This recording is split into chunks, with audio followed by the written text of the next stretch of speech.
bavandimwe mukomere, wapendwa mwe nguvu, kandi muhumurike cyane, na zaidi mpole. tuzi ko muhumuritse, Tunajua kwamba mmepoa tayari.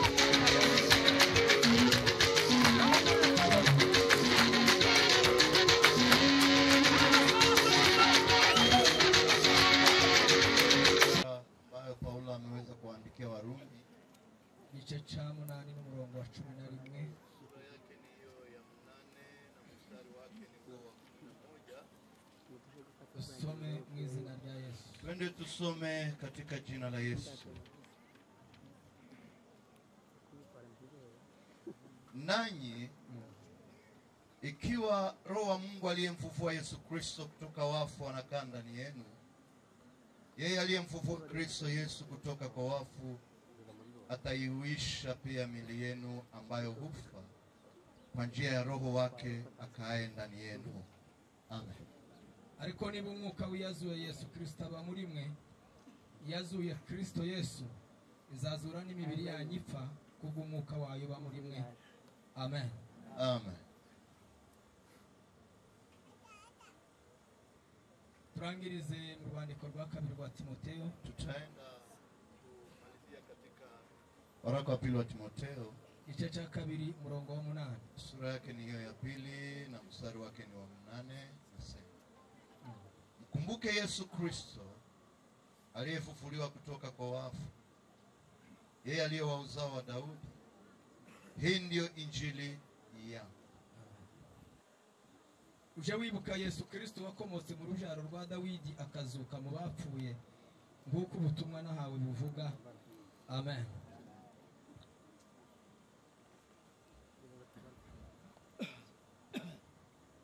Bavandimwe turabasuhuje mwese. Wapendwa, tunawasalimu nyote. Wanawasalimu. Wala tuseme mfulero ndio mtasikia. Tunejejwe no kuba imbere yanyu. Tumefurahi kuwa mbele zenu kuko nico cyatuzanye, kwa sababu ndio imefanya tuwe hapa. Kuko babivuza bambere. Sawa sana jinsi waliotutangulia wamesema.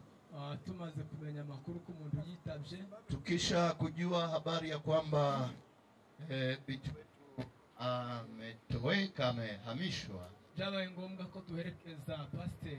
Ilikuwa vema zaidi tusindikiza mchungaji.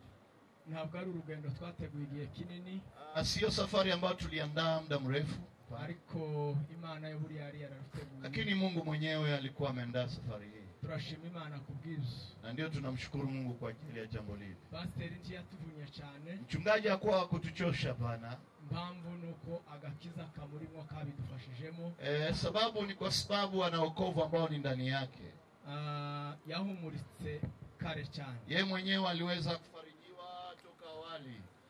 Ukuvuga ngo twazanye nyine nk'abantu bamuherekeje. Ina maana tulikuja pamoja naye kama watu wenye kumsindikiza. Ariko Yesu yari yamaze kumuhumuriza. Lakini Yesu tayari alikuwa amemfariji mchungaji. Aha niho nkihagera bwa mbere. Na hapa ndio mara yangu ya kwanza kufika mahali hapa. Turabavuga butumwa. Yeye ni mhubiri. Dukunze kuja henshi. Na anasafiri mahali pengi zaidi. Aha muri uyu muhana niho hantu ntaragera. Ila hapa kwetu ndio mahali ambapo alikuwa bado hajafika. Naje munsi umwe mu ijoro tuje gusengera umuntu tuvuye Mbarara. Alifika siku moja, ilikuwa ni usiku, alikuwa amekuja kumwombea mtu akitoka Mbarara. Ariko ningaho ntahabonye cyane. Lakini hakuweza kupaona vizuri maana alikuja usiku. Uyu munsi rero kuba ndi hano. Lakini leo kwa kuwa yuko hapa, kandi nkaba mpari kubwiza impamvu, na kwa kuwa yuko hapa kwa ajili ya hizi sababu, turashima Imana nyine ariko yabigeni. Tunashukuru Mungu kwa kuweza kupanga haya yote. Bavandimwe mukomere, wapendwa mwe nguvu, kandi muhumurike cyane, na zaidi mpole. Tuzi ko muhumuritse. Tunajua kwamba mmepoa tayari. Igihumuriza cyabagezeho. Yule ambaye anapoza tayari amewafikia. Tunishimwe rikomeye. Na hii ni jambo la shukrani zaidi. Nasanze abantu benshi tudaherukana. Tumekutana na watu ambao bado ilikuwa ni siku nyingi hatukukutana. Ariko nabyo nabishimye, sinashimye ko muri aha, ariko nashimye kubonana namwe. Anasema alishukuru na zaidi ameshukuru kwa sababu ameonana na wapendwa. Bavandimwe, Imana igira ubwenge butandukanye n'ubwabo. Wapendwa, unajua Mungu ana akili iliyo tofauti na wanadamu. Haleluya. Haleluya. Bwana sifiwe. Amen. Ubwenge bw'Imana butandukanye n'ubwacu. Akili ya Mungu ni tofauti akili ya wanadamu. Abantu kwisanga muri bene ibi. Watu kuweza kujikuta kongamano kubwa kama hili, Umuntu ashobora kwibaza byinshi. mtu anaweza kujiuliza maswali mengi, Ariko ntawobona igisubizo. na ni vigumu kuweza kupata jibu. Ibi murimwo Mambo haya ambayo mko ndani yake na amasezerano ya kera. ni ahadi za zamani kale. Kandi na amasezerano yavuye mu bushake bw'Imana. Tena ni ahadi ambazo zinatokana na mapenzi ya Mungu. Umunsi umwe navuganye n'abantu. Siku moja mpendwa alikuwa akiongea na watu. Ngira amatsiko cyane yo kumenya ibintu. Yeye anakuwa ni mtu ambaye anataka sana kujua mambo. Ngera n'igihe ngatumira abasaza. Na kuna wakati mwingine na alika wazee, ngatumira n'abahanuzi, na alika hata manabii, ngababaza ya makuru, anawauliza hizi habari. Wenda nawe uje ubikora, wakati mwingine na wewe unafanya hivyo. Ariko ibingibi ni ubushake bw'Imana. Lakini zaidi mambo kama haya ni mapenzi ya Mungu. Tidushobora kubyita izina rimwe. Hatuwezi kupatia ili kongamano jina moja. Ariko lakini haleluya. Haleluya. Bwana sifiwe. Amen. Umunsi umwe naraganye n'abantu babiri. Siku moja niliweza kupatana na watu wawili. Sinzi impamvu ibi bintu ngiye kubivuga ariko reka mbivuge. Sijui juu ya nini nataka kusema haya maneno, lakini acha niyaseme tu. Twibaza ku ijambo rimwe. Tunajiuliza kwa neno moja sote. Abantu bari bavuye za Nairobi baje kubwiriza. Watu walikuwa wametoka Nairobi na wamekuja kuhubiri. Ariko abantu bakabacira imanza bakavuga ngo abantu bari kubesha mu madosiye. Na watu wakaweza kwa wakati hukumu na kusema kwamba watu leo wamekuwa watu wa kudanganya juu ya madosiye. Abantu ngo tuzaje kubahonya. Tukaweza kuongea na wandugu ili twende tuwaonye watu wanaosingizia mambo ya dossier. Noneho nje nza kubona impamvu ngenda mbere. Yeye akapata mlango akaenda mbele. Ndagenda ndashika. Akafika. Maze kugerayo. Wakati alifika, torero nahitiyemwo, kanisa ambalo aliweza kufikia kwa Muhima. Ni kanisa la mtu anamuita Muhima. Bishop Muhima. Bishop Muhima. Haleluya. Ndashika nkichinjira nicaye. Wakati alifika moja kwa moja kwa kuingia ya masengesho tuzadusenga yakamenyero tucinjira. Hayo maombi ambao huwa tunaomba kawaida tunapoingia kwa mtu. Mbona umuntu araje. Akaona mtu mmoja anakuja. Haleluya. Arambwira ngo ya magambo tu yavuke. Akamwambia yale maneno usiseme hata kidogo. Nikamtizama. Arambwira ngo aba bantu bose ibintu barimo. Akaniambia hawa watu wote jinsi unavyowaona mahali hapa. Nabandi ngo bataraha. Na hata wengine ambao wakufika. Arambwira ngo ntibabizi. Akaniambia kwamba hawajui yale maneno. Ngo kuko sinza nemera ko umuntu amenye ibyigihe akigihagazemo. Kwa sababu sijui ya kwamba mtu anaweza kutambua mambo ambayo yuko ndani yake, ambayo anasimama ndani yake. Ariko arambwira ngo igihe ni gitambuka. Lakini akasema wakati kisha kupita. Ngo nibwo nzabwira abantu ibyo nariko nkora muri iki gihe. Na ndipo ataweza kuambia watu mambo ambayo angeliweza kufanya kwa ile wakati. Amen.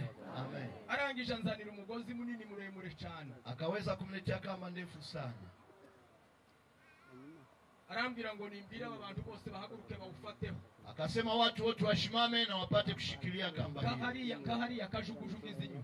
Hapo ambapo ndege inapita juu kidogo, helikopter. Arambwira ngo umuntu uzarekura uyu mugozi. Akasema mtu atakayeacha hii kamba wazagenda buherehere n'umuryango we ntazagaruka. Ya kwamba ataenda na kupotea yeye na jamaa lake na wala kurudi hatarudi. Arangije arambaza ngo ese uyu mugozi urawuzi. Akaniuliza, je, ili kamba sasa hii kamba unaijua? Ndamubwira ngo yasimu. Nikamwambia mimi sijui hii kamba. Arambwira ngo aya ni amasezerano y'ubwoko n'igihugu. Akasema hii kamba ni ahadi za taifa na ahadi za nchi. Bavandimwe, wapendwa, Imana ikenera ni kitu kimoja ambacho Mungu anahitaji ni kimoja. Aho umuntu ari hose, kila mahali mtu yupo, n'igihe cyose, na wakati wowote, no mu bihe byose, katika nyakati zozote, akwiriye kumenya kugendana n'Imana. Ni kwako kuweza kujua kutembea pamoja na Mungu. Biblia mu gitabo cha Yoshua, neno la Mungu katika Joshua zivuga amagambo akomeye mu gice cha mbere. Nasema maneno ambayo ni magumu mazito kwa kipindi chake cha. Haleluya. Biblia iravuga ngo Imana niyo yaje kubika Mose. Biblia inasema kwamba Mungu ndiye amemweka Musa. Ariko ngo imaze kumubikira Yoshua, lakini kisha kuleta Joshua, Gwiragarukira mukomeza. Karudi tena akamtia nguvu. Iramukomeza. Kamtia tena nguvu. Yari afite impamvu zo kumunyeganyeza. Alikuwa na sababu ya kuweza kumtikisa Mungu. Ijambo rya mbere. Neno la kwanza. Haleluya. Haleluya. Iramubwira ngo nta muntu uzaguhagarara imbere. Ikamwambia Joshua ya kwamba hakuna atakaye simama hata siku moja mbele zako. Mu butayu Imana ntizisiga abantu. Katika jangwa Mungu haachake watu. No mu bibazo Imana ntizisiga. Na hata katika shida na matatizo Mungu hatutupake. Kandi Imana izayemera ko ivyo biza. Na Mungu tena nakubali mambo yatutokee hata mabaya ambayo tukagumana nabo. Lakini katika yale mabaya na matatizo yote Mungu hatuachi. Biblia iravuga ngo linasema Imana ngo iramukomeza. Mungu akamtia. Iramubwira ngo ahuzakandagira. Akamwambia kila mahali ambapo utakanyaga ngozaba ndi kumwe nawe. Mimi nitakuwa pamoja nawe. Haleluya. Haleluya. Biblia iravuga ngo imwereka n'imbibi z'ubuzima bwe. Linasema kwamba Mungu akamuonesha hata mipaka ya maisha. Bazabagira imbibi. Wakristo wana mipaka ya maisha. Haleluya. Haleluya. Mukristo ntazagenda uko ashaka. Mukristo si mtu akuenenda jinsi anavyotaka. Si mtu ambaye anafanya yale ambayo anataka. Kandi ntazayitwara uko ashaka. Yule ambaye anatembea jinsi anavyotaka. Mukristo azagira urubibi rwa. Mukristo ana mipaka. Biblia iravuga ngo linasema imwereka inyanja. Mungu akamuonesha bahari. Imwereka n'imisozi. Akamuonesha na milima. Imwereka ingabano ze. Akamuonesha mipaka yake. Ku murongo wa 8. Kwa mstari wa 8. Imana imubwira amagambo akomeye. Akamwambia maneno. Haleluya. Amagambo ababereye mwebwe uyu munsi. Maneno ambayo yanawafaa kwenu nyinyi. Iramubwira ngo niwubaha aya magambo ari muri iki kitabu. Mungu akamwambia kama utatii maneno yanayoandikwa katika kitabu hiki.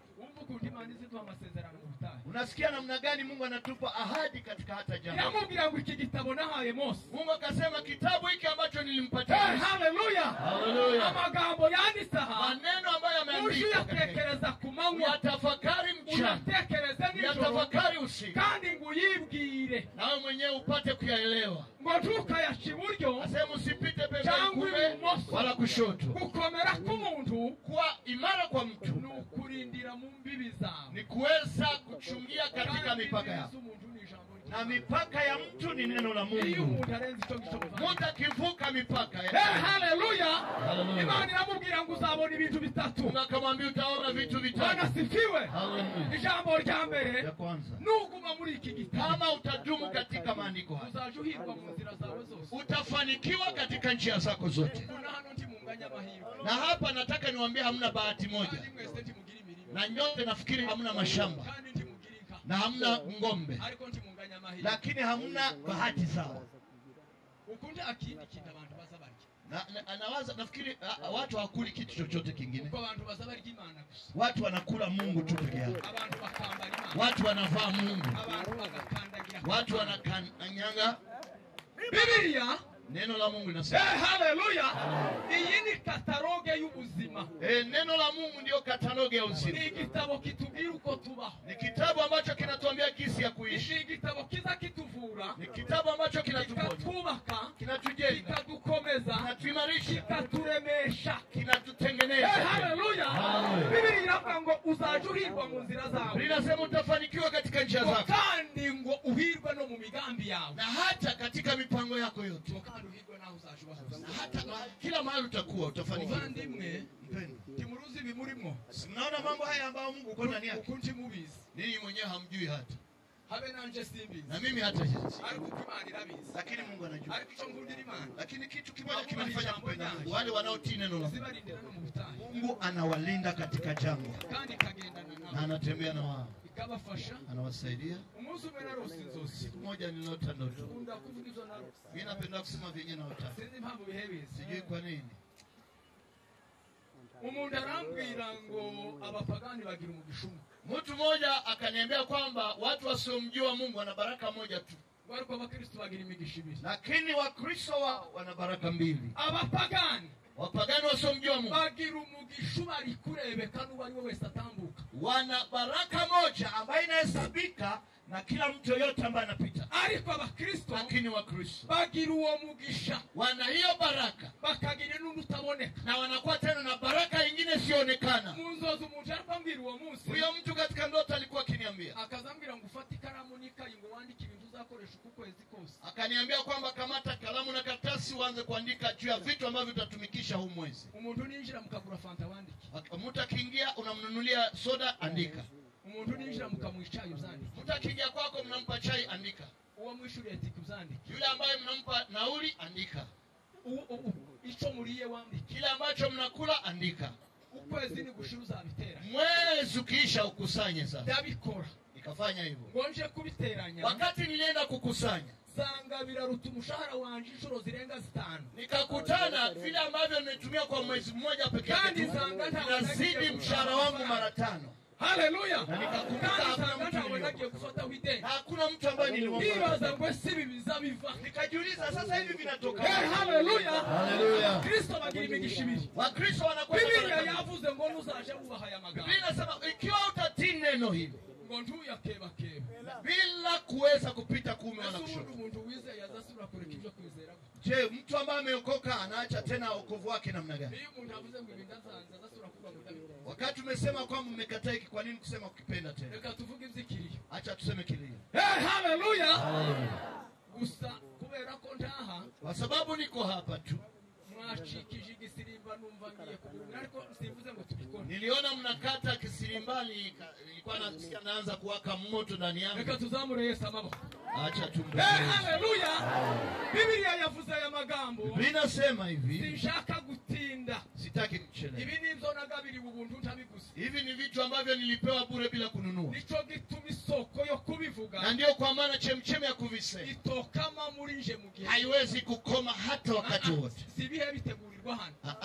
Siandalie havikuandaliwa. Ni vitu ambavyo tumepewa na Mungu bila hata kulipa. Biblia inasema, yavuze ya magambo. Nasema hivi, yavuze ngo umwuka, isi yuzuye imyuka. Ya kwamba dunia imejaa hewa. Isi yuzuye imyuka. Dunia imejaa mioyo ama roho. Kandi igira amasoko ahantu hatandukanye. Na ambazo zina chemchem tofauti. Kandi iyo myuka zitanga ubwenge butandukanye. Na hizo roho zinapatia akili watu tofauti. Bamwe bakahabwa ubwenge bw'uburiganya. Wamoja wanapewa akili ya ujanja. Biblia iravuga ngo nico gituma Yesu. Na ndio Biblia inasema kwamba yabazabwira abayuda muri Yohana. Yesu akaambia Wayuda katika Yohana, akasema mnafanana baba yenu. Bakamubwira ngo ntitwumvise. Wakasema hatusikii.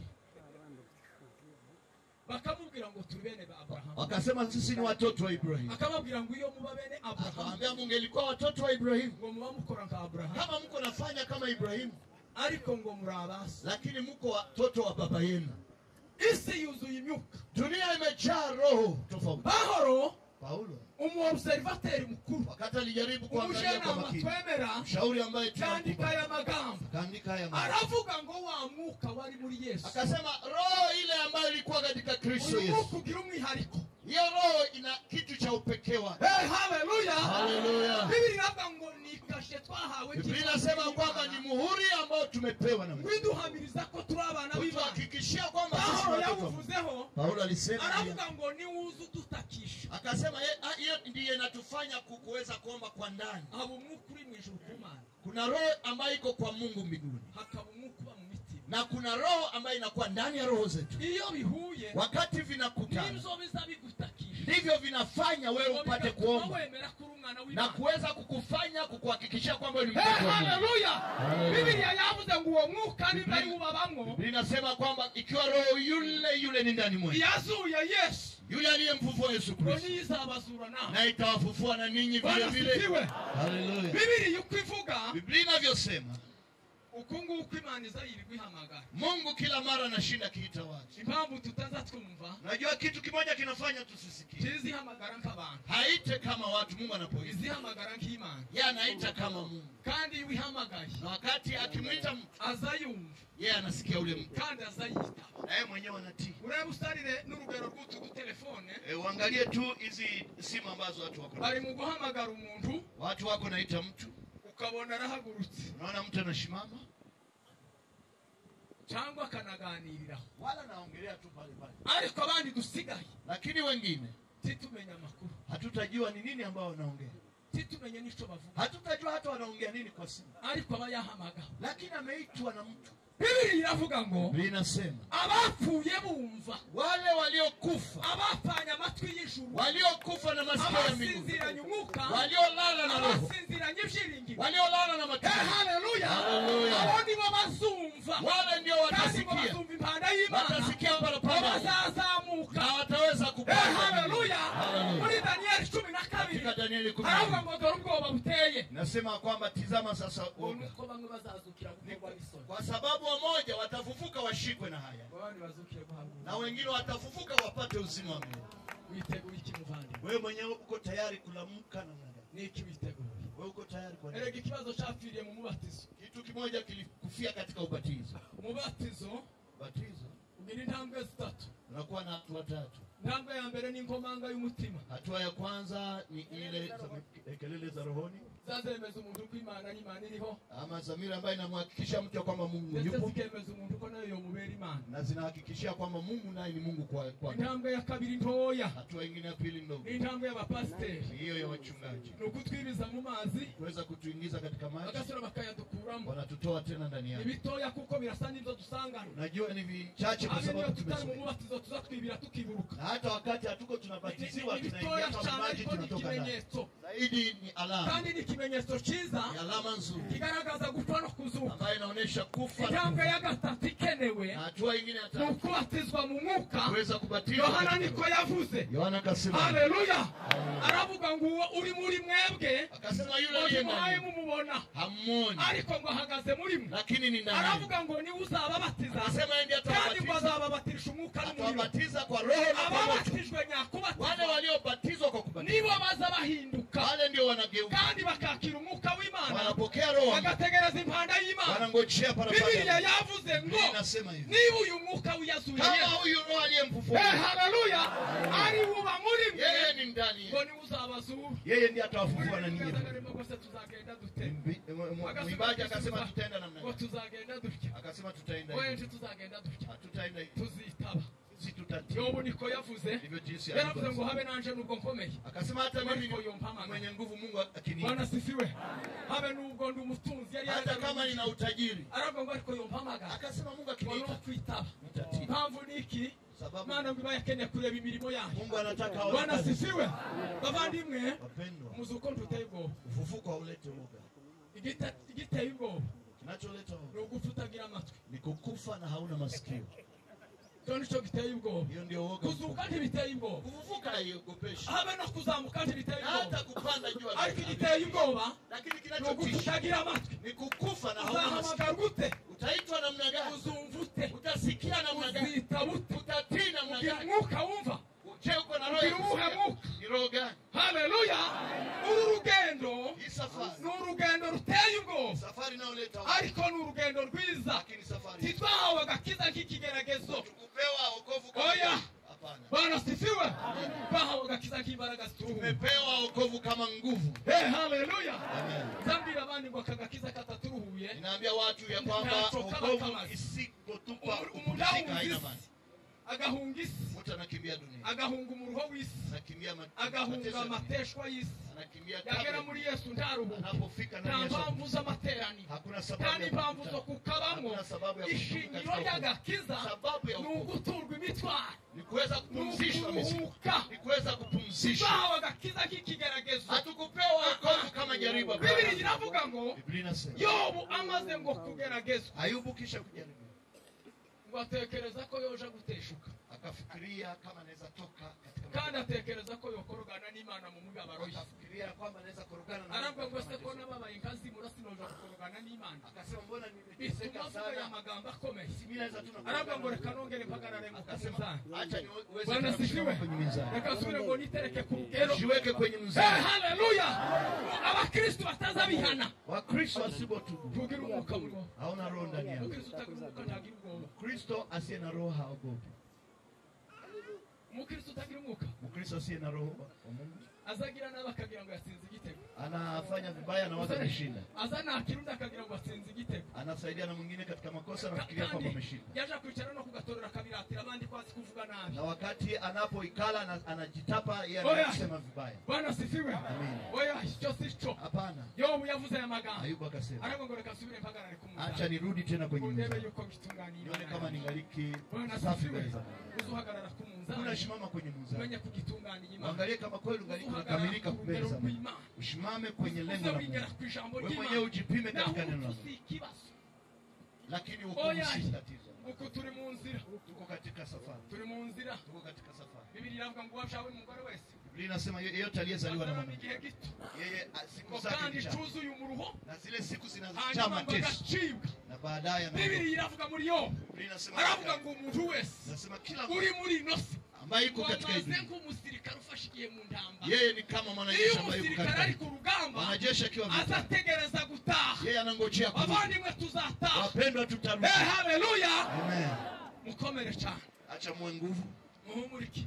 na mpole. Nanga n'abakristo bagira amahimba mu mfuzi wabo. Na sifurahie Wakristo ambao wanakuwa na huzuni mkubwa wakati wamefiliwa.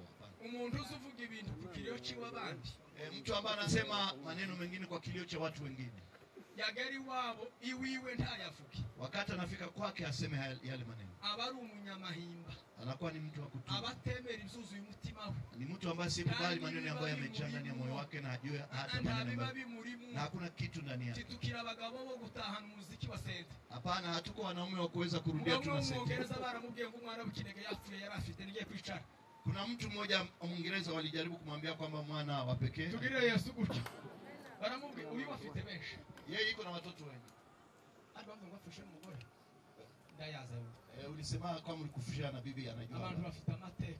Unajua kuna watu ambao kila mtu ana habari zake. Dushaka kuzirata no kubivuga. Hatutaki kuzungumzia yale maneno, Ariko bibaye ngombwa tuzatunavira. lakini kuna wakati ambayo inakuwa kwa maana tuseme. Zari impamvu z'inkoni zikomeye. Unajua zilikuwa ni sababu ya fimbo. Zari Imana zikora ikintu. Unajua Mungu anafanya. Satani agakunda ngo akiyitirire. Na shetani anatafuta afanye kama yeye ndio mwenyewe amekifanya. Kandi ari imisi Imana. Na afanye kama fimbo ya kukupiga, anasahau kama ni Mungu ndiye amepanga. Kumenya ukuri. Inabidi ujue kweli. Kandi ukaguhagararaho. Na usimame kwenye kweli. Ukaguhagararaho uri wenyine. Na usimame kwenye kweli. Ukaguhagararaho uri no mu Na bantu. usimame hata mbele za Mungu. Ibyo wemeye bakumva. Vile ambavyo uliamini watu. Akaba ari byo wemeye uri wenyine. Na wewe uviamini hatukufikia. Ukwiye kurenga urwego. Unapasha kuvuka mpaka gukoreshwa icyaha n'urugi wakinze. Kwa kuweza kufanyishwa dhambi na mlango ambao haleluya. Ukwiye kurenga urwego. Unapasha kuvuka kwa gukoreshwa ibanga no kuhaganira n'umunyebanga wawe. Kuweza kufanya jambo la siri kwa sababu unaongea na mtu wa siri. Ukwiye gutera intambwe. Unapasha kukata hatua. Ukundisha Imana umubiri wawe. Upendeshe Mungu mwili wako. N'ubwenge bwawe. Akili yako. N'imbaraga zawe. Nguvu zako zote. Wewe wenyine ubwawe. Wewe mwenyewe. Bakunda Imana. Upende Mungu. Kandi ukuzura Imana. Na ujae Mungu. Kandi ukabana n'Imana. Na uwe na Mungu. Imana n'umuhumuriza ukuri. Mungu ni mfariji wako.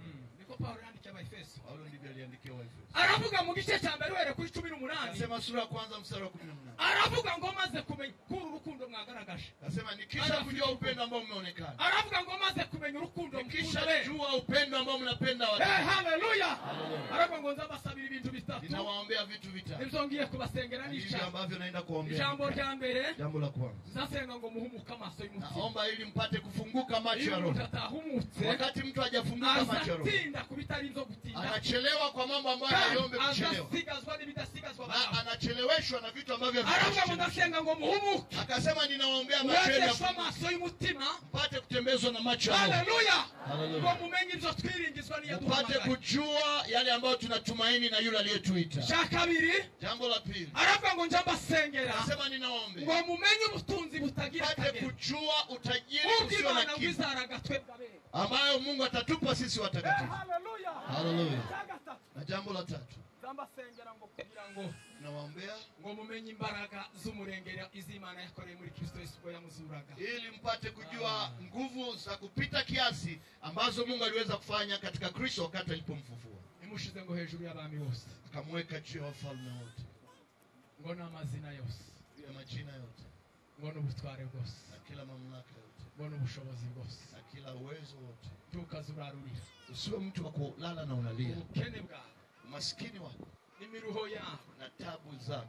N'ingorane zako. Na matatizo yako. Ibikuraje kwijoro. Na vitu ambavyo vinakusumbua. Yesu yabyishizeho. Yesu amevichukua. Yesaya niko yahanuye muri 50. Yesaya alisema katika Mstari zacu zose kwamba amechukua imibabaro yacu mateso yetu yote na yazishizeho byose akaweza kuichukua kandi ngo ashenjagurirwe ibicumuro byacu akaweza kupigwa na kuteswa kwa ishusho ye ntiyari yo kwifuzwa akasema kwamba sura yake haikuwa ariko ngo ni igihano kiduhesha amahoro lakini yeye aliweza kuadhibiwa sisi tupate amani kwenda kose gukomeye Bizo zose zari kuri vyote vilikuwa juu ya Yesu Kristo. Yesu ahinduka amahoro y'abamizeye. Yesu akakuwa amani kwa wale abandi mwe muhumurike cyane. Acha mpoe.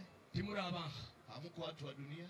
ndi murabaha. Hamko watu wa dunia pana. Ko muragenda. Ninyi mko wasafiri. Muyagiye kubiba imbuto y'urukundo. Muendelee katika kupanda mbegu za upendo. Imbuto y'urukundo. Mbegu ya upendo. Timuruzi ubukristo impamvu bunani abantu benshi. Unajua Ukristo kwa nini umeshindwa watu wengi? Nuko baza babubwira inama. Ni kwa sababu wao wenyewe wanajipatia shauri ya Ukristo.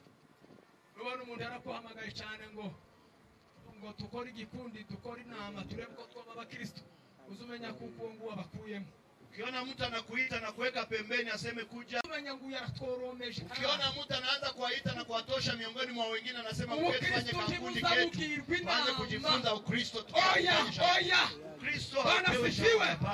Ubukristo ni ingingo zumvisha ukuri zizazuzuzanya zigahagurutswa n'imbaraga z'umwuka w'Imana zigakora ubushake bw'Imana.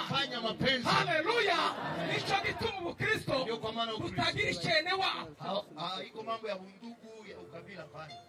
Iyo buhaba semba naherekeje uyu mugabo. Najua ingelikuwa bundugu hangelisindikiza reverend wetu hata kidogo. Iyo ubukristo bugira icyene wabo. Na ubukristo ungelikuwa wa kindugu. Twari gusora moko tukageza moko 60 nje nawe tutarahura. Tungelianza kuhesabia makabila, tunafikisha mpaka makabila 16 na hatungeliweza kukutana. Paulo yandikira Waefeso, aravuga ngo amaze guhuza abana babiri. Akasema kwamba wakati alipokutanisha wale ambao walikuwa wamechanganyika, arasubira ngo abungane Imana, akawaunganisha na bahinduka amahoro y'abizera. Yeye anakuwa amani ya Mungu. Haleluya. Abandi basahujwe n'Imana. Wapendwa, Mungu ndiye alitukutanisha, hapana kabila. Reka turekere gutyo. Acha tuachie. Umurike cyane. Na muweze kupoa. Tusirimbe iminota 2. Bikeye amaze ni manager ndataha. Namuomba mzee ashimame wapate kuimba. Biblia ngo kunezererwa Imana nizo mbaraga zacu. Linasema tukumfurahia Mungu ndio muhuri. Acha tumfurahie Mungu wetu. Imana yacu yakoze. Kuna kitu kenye Mungu alifanya. Tumshimire Imana yacu. Kwa mnamshukuru Mungu wetu. Reka dukomere Yesu amashimwe. Acha tumpe Yesu makofi makubwa. Utalia tena. Utalia tena. Urarira kandi. Salimia mwaze. Ukristo haiko makabila, Ukristo ni upendo. Ukristo ni urukundo. Manenga. Weka nanga tuchezee Mungu.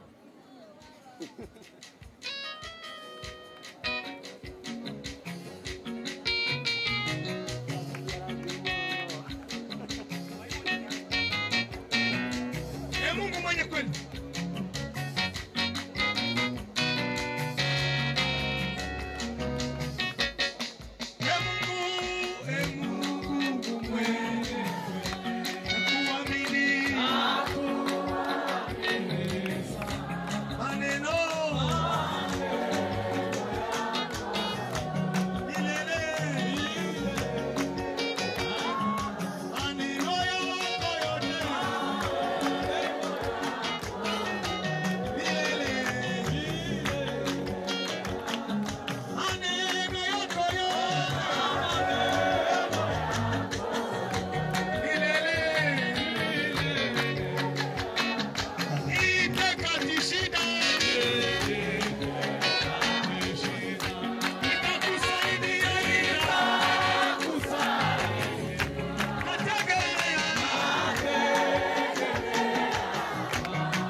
mhubiri mmoja. Na baadaye tuombe Mungu na kuimba. Lakini nataka niongee jambo. Habari gani? Mtu kijana wangu. Dada yake anapendeza, anampata mara ya pili. Sasa sisi tushakaelewa. Cheze Mungu. Unajua? Wewe kama ni upandishi.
Siku moja alifanya budget.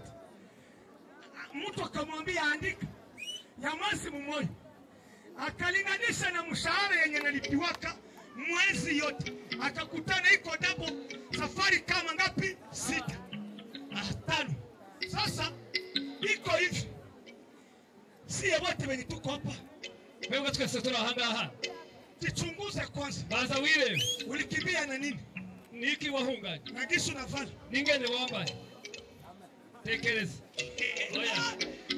Tuko tunavala vitu wenye natoka Dubai. Tunakwambia vitu vifuwe muri Dubai. Wewe na mama yako na tata yako umefika Dubai. Bwana soko kunanya ukunda urashika Dubai. Salimia voisin mwambie usiogope, Mungu atakulisha tu. Namusoma.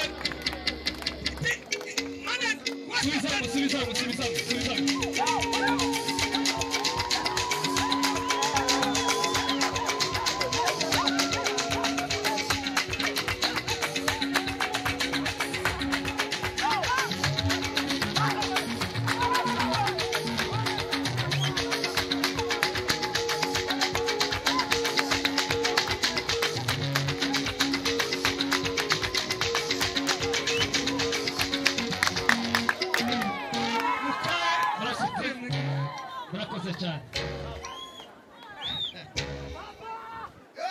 Hallelujah! Hallelujah! Maana ingatia na mie.